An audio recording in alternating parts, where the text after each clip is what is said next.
Há uma certeza dentro de nós, de que nós somos filhos e não mais órfãos, pois a graça e a misericórdia do Senhor nos alcançou. Seguimos firmes sempre e sempre para o alto, com um único propósito, que é a salvação.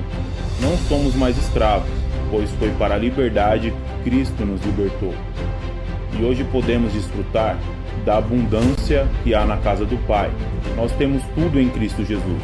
Nós temos paz em Cristo Jesus. Nós temos provisão em Cristo Jesus. Nós podemos ter uma família abençoada em Cristo Jesus.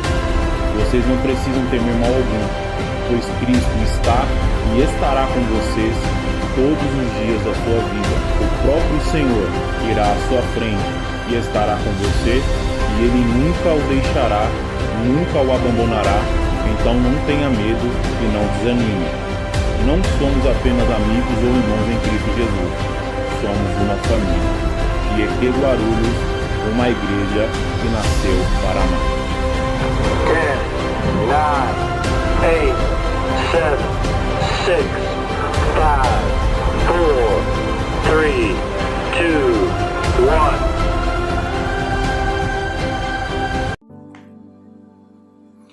1. Boa noite, meus irmãos. Paz seja convosco. Espero que você, o seu lar, a sua casa, seus entes queridos, sua família estejam vivendo os melhores tempos de Deus, estejam vivendo as bênçãos do Senhor sobre tudo aquilo que você tem. Amém? Meus irmãos, estamos aqui nesse 12º dia da campanha dos 21 dias, e nesse 12º dia o tema é o poder de uma vida consagrada, e é sobre isso que nós vamos falar um pouquinho hoje, tá bom? O poder de uma vida consagrada. Quero convidar você que está aí no seu lar, na sua casa, você que está nos assistindo, a pegar a sua Bíblia e abrir comigo lá no livro de Josué, no capítulo de número 3 e o versículo de número 5, que diz da seguinte forma: Josué orientou o povo: santificai-vos, porque amanhã o Senhor fará maravilhas no meio de vós. Vamos ler mais uma vez? Josué orientou o povo, dizendo: santificai-vos, porque amanhã o Senhor fará maravilhas no meio de vós. Amém? Convido você aí nesse momento a fechar os seus olhos, a colocar a sua mão sobre o seu coração, para que nós possamos orar. Amém? Feche seus olhos, coloque a mão sobre o seu coração. Pai querido, em nome de Jesus, nesse momento, meu Deus amado, eu quero apresentar, Senhor, ó Deus, diante de Ti, Senhor, a cada pessoa, meu Deus amado, que está nos assistindo nesse momento, Senhor. Cada pessoa, meu Deus amado, que está no seu lar, cada pessoa, meu Deus, que está na sua casa nesse instante, Senhor, a participar, Senhor, meu Deus, deste 12º dia da campanha de 21 dias, Senhor. Deus, que nessa noite, através, meu Deus amado, deste momento de oração, através desse momento de pregação da palavra, a Tua boa presença, Senhor, meu Deus, possa entrar no lar dessa pessoa que está ouvindo, Senhor, esta ministração nesse instante.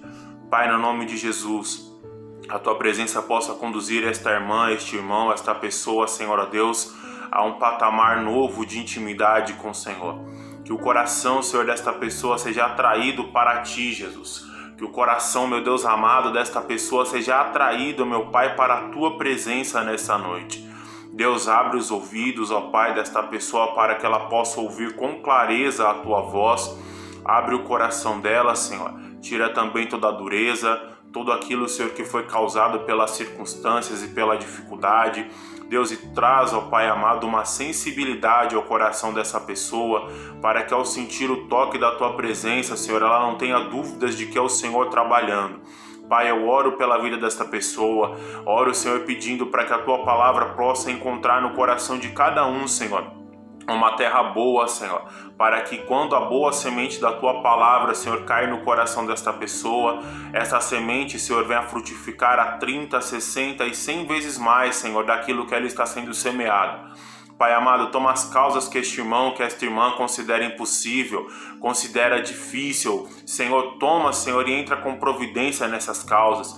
Deus, seja, Senhor, causas na justiça, seja, Senhor, alguma luta, Senhor, contra a enfermidade, alguma situação, que o teu bom Espírito, Senhor, possa conduzir esta pessoa, Senhor, nesta peleja, que o Senhor possa levar ela, Senhor, ó Pai, a ter uma visão estendida além da dificuldade, que esta pessoa enxergue a tua promessa. Pai, eu oro declarando e pedindo a bênção do Senhor sobre a vida de cada pessoa que está nos assistindo nesse instante, sobre a vida de cada pessoa que vai nos assistir.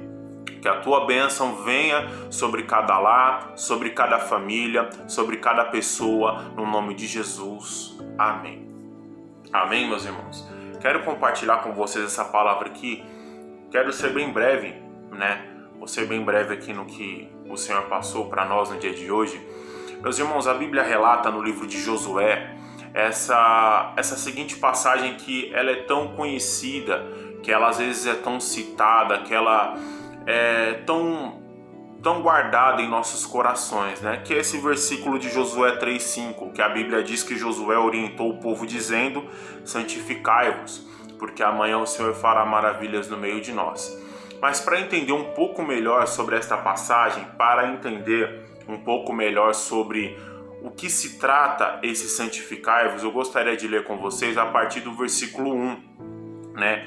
No capítulo 3 de Josué, o verso 1, que diz assim, ó: Josué e todo o povo de Israel se levantaram de madrugada e deixaram o acampamento de Abel-Sitim, que significa das acácias. Abel-Sitim significa das acácias, nas campinas de Moabe, e dirigiram-se até o rio Jordão. Antes de atravessar o rio, eles acamparam ali. Ou seja, o povo de Israel, eles estavam no processo de conquista da promessa, né? O povo havia sido retirado do Egito através da vida de Moisés. Deus fez os milagres, abriu o Mar Vermelho, Deus providenciou o maná, providenciou a água e prometeu que levaria o povo a uma terra que emanava leite e mel, ou seja, o povo estava caminhando em direção à promessa. Só que chega o tempo em que Moisés ele falece, né? Deus recolhe Moisés e levanta Josué, que era o servo de Moisés, no lugar. Então Josué está nessa caminhada de fazer o povo herdar a promessa de Deus. Chega nessa passagem, meus irmãos, a Bíblia fala que eles estavam acampados num lugar chamado Abel-Sitim, que significa Vale das Acácias, um pouco antes do Rio Jordão.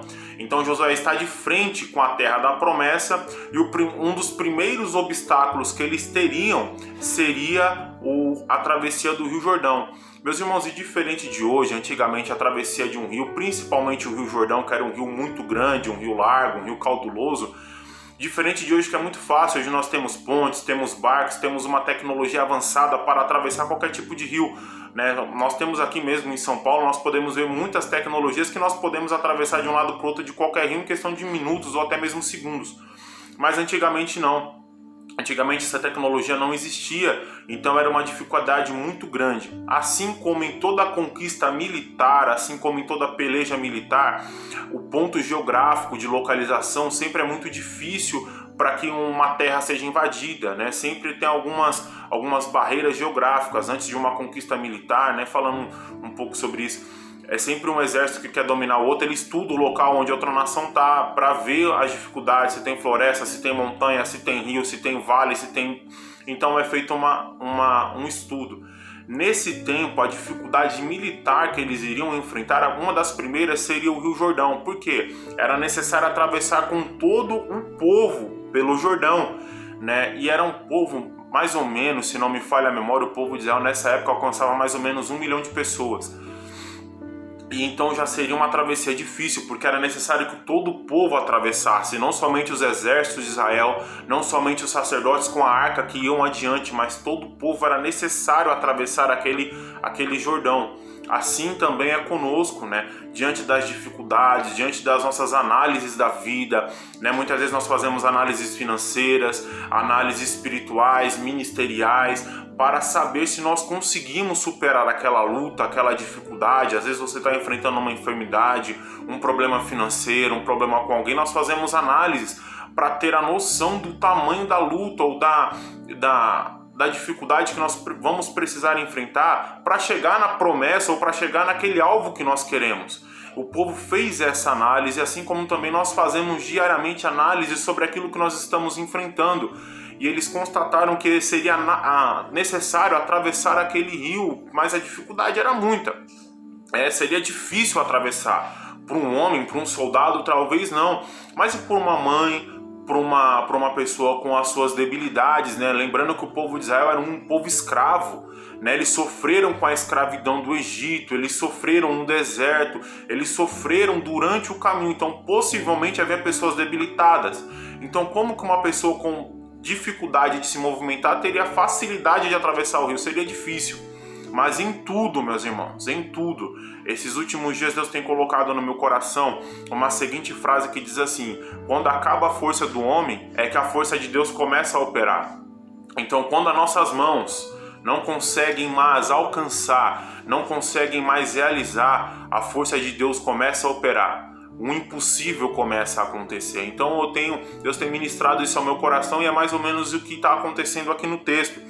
Quando chega no versículo 2, a Bíblia diz assim, que ao fim de 3 dias, os líderes percorreram o acampamento de Israel, eles estavam acampados antes do Jordão, e ordenaram ao povo em alta voz: quando virdes a arca da aliança do Senhor, o vosso Deus, sendo carregada pelos sacerdotes e levitas, vós igualmente saireis das vossas posições e os seguireis. Ou seja, quando o povo visse a arca da aliança, que era o símbolo, era a presença de Deus no meio do povo, se levantando, sendo levantada pelos sacerdotes. Eram 4 sacerdotes, um em cada ponta da arca, levando a arca. E o povo iria se levantar e seguir eles. Ou seja, meus irmãos, nós podemos fazer análise do que for necessário, nós podemos enxergar as dificuldades do que for necessário, mas o momento certo de nós agirmos é quando nós percebemos que Deus está trabalhando. Não queira tomar decisões em que Deus não tomou a decisão dele ainda. Às vezes nós queremos atravessar o tempo, às vezes nós queremos atravessar por conta da nossa ansiedade, por conta do nosso nervosismo, mas Deus está falando, não é o tempo de agir ainda. O tempo que Deus age é quando Ele se levanta para agir, quando Deus começa a trabalhar nas situações, e no tempo em que Deus está ordenando para que você não faça, não faça. Agora, quando Deus ordenar, vai e faça, porque vai dar certo. A Bíblia está dizendo aqui que quando o povo tivesse a visão da arca sendo levantada, era o momento deles irem. Então, a Bíblia diz assim: igualmente sairei de vossas posições e seguireis. Siga o que Deus está te falando, que é a palavra, é a instrução, é o direcionamento através dos sacerdotes, da família pastoral. Siga aquilo que Deus está te mostrando. Para de tentar da sua forma, tenta da forma de Deus. Deixa Deus começar a mostrar as formas dele de agir na sua vida. O versículo 4 vai dizer assim: a fim de conhecerdes o caminho que haveis de seguir. Meus irmãos, quando a arca foi levantada, Deus está vindo na frente com a intenção de mostrar para o povo o caminho que eles deveriam seguir. Meus irmãos, Deus ele vai à sua frente, porque o caminho que nós devemos seguir só o Senhor conhece. E a Bíblia diz assim: pois nunca passastes por este caminho. Meus irmãos, Deus, quando Ele começa a nos conduzir, seja em qualquer área, seja no espiritual, ministerial, na família, na profissão, nas finanças, nós, por mais análises que nós possamos fazer, por mais pesquisas de mercado, por mais gráficos, por tudo, pela maior experiências que nós tivemos, nós nunca vamos ter 100% do conhecimento daquilo que nós estamos fazendo. Sempre vai existir algo novo. Sempre Deus vai ter coisas novas para nos mostrar. E a Bíblia diz isso no versículo 4: a fim de conhecerdes o caminho que haveis de seguir, pois nunca passastes por esse caminho. Deus estava conduzindo o povo por um caminho que eles nunca tinham passado, por isso era necessário que eles fossem fiéis em seguir a presença de Deus, seguir a arca. Aí a Bíblia diz assim: conservai contudo entre vós e a arca a distância aproximada de 900 metros. Cuide para não vos aproximardes dela. Por quê? Meus irmãos, naquele tempo, não é como hoje. Hoje nós temos um acesso livre à presença de Deus. Deus pode se manifestar livremente a nós. Mas naquele tempo não era possível. A glória de Deus estava sobre a arca. As tábuas da aliança, o maná, a vara de Arão, a vara de amendoeira de Arão que floresceu diante da presença estavam dentro da arca. A arca era extremamente santa, ela ficava num lugar santíssimo, porque era o símbolo da presença de Deus, era onde Deus se manifestava. Então a santidade, a presença de Deus, ela estava fortemente na arca, né? Estava sobre a arca. Então tinha que ter uma distância necessária, uma distância de quase 1 quilômetro, 900 metros. Então onde o povo ia vendo a arca passando, eles seguiam, porque Deus estava mostrando a direção. A Bíblia vai falar no versículo 5 que Josué fala assim, ó: Josué orientou o povo: santificai-vos, porque amanhã o Senhor fará maravilhas em nosso meio. Meus irmãos, e o santificar ou consagrar, ele não significa somente você se afastar do pecado. É o primeiro passo para uma pessoa se consagrar, é se afastar do pecado. Mas se você se afasta do pecado e não se aproxima de Deus, você fica simplesmente uma pessoa quase que neutra. Você fica uma pessoa boa, uma pessoa de bom caráter, um pagador de suas contas, uma pessoa que não mente, não rouba, não furta, porque você já se afastou do pecado. Mas o que vai fazer a diferença minha e a sua diferença é a presença de Deus. Meus irmãos, existem pessoas de todos os tipos em todos os lugares. E tem pessoas que não são cristãs, que elas têm uma conduta perfeita. Não roubam, não mentem, não matam, não fumam, não bebem. Tem uma conduta perfeita, mas não tem a presença. Meus irmãos, se nós estamos com Deus, o diferencial é a presença de Deus. Quando Josué fala assim: santificai-vos, porque amanhã o Senhor fará maravilhas em vosso meio, o primeiro processo de santificação ou consagração é você se afastar do pecado, e o segundo é você se aproximar de Deus. Porque não adianta só se afastar do pecado e não se aproximar de Deus, vai dar na mesma coisa. Você será uma pessoa livre, sem pesos e sem culpa, mas os milagres e as maravilhas vão ficar ali à sua disposição, mas é como alguém que não quer. Então a consagração é isso. O primeiro passo é se afastar do que te faz mal, da mentira, bebida, fofoca, tudo aquilo que te faz mal, e se aproximar de Deus. Aí que o negócio começa a ficar bom, quando você se aproxima de Deus. Porque Josué já fala com a certeza: santificai-vos, porque amanhã o Senhor fará maravilhas em vosso meio. No outro dia, meus irmãos, a Bíblia vai falar: e quando os sacerdotes molharam os pés na água, o Jordão fez como uma muralha de água de um lado, e o restante da água escoou, e o povo pôde atravessar um rio como se estivesse andando em terra seca, porque foi a presença. Não adiantaria a consagração ser a presença da mesma forma. Não adianta nossas análises, não adianta a nossa consagração se nós não se aproximarmos da presença. Tiago diz assim: chegai-vos a Deus e Ele se achegará a vós. Então, meus irmãos, a mensagem desse 12º dia é o poder da consagração. Largue tudo aquilo que te afasta de Deus, mas não se esqueça de se aproximar dele também, pois a coisa fica boa aí quando você se aproxima de Deus. Dê um passo para Deus e com certeza o Senhor também dará 2, 3, 4, 5, 6, 10 passos ao seu encontro. Isso também diz na parábola do filho pródigo, quando ele volta para sua casa. Quando o pai, aguardando na janela, viu o filho vindo de longe, ele saiu e foi correndo de encontro àquele filho que estava perdido. Achegai-vos a Deus e Ele se achegará a vós. Se consagre, tenha uma vida de busca intensa ao Senhor e milagres maravilhosos você vai viver. Amém? Que Deus te abençoe, que Deus visite o seu lar, a sua casa, que Deus te prospere em toda a obra de suas mãos. Não se esqueça de fazer as suas ofertas, de ser fiéis nos seus dízimos, de consagrar também a sua área financeira, porque é um dos mandamentos e porque Deus quer te abençoar através da sua fidelidade.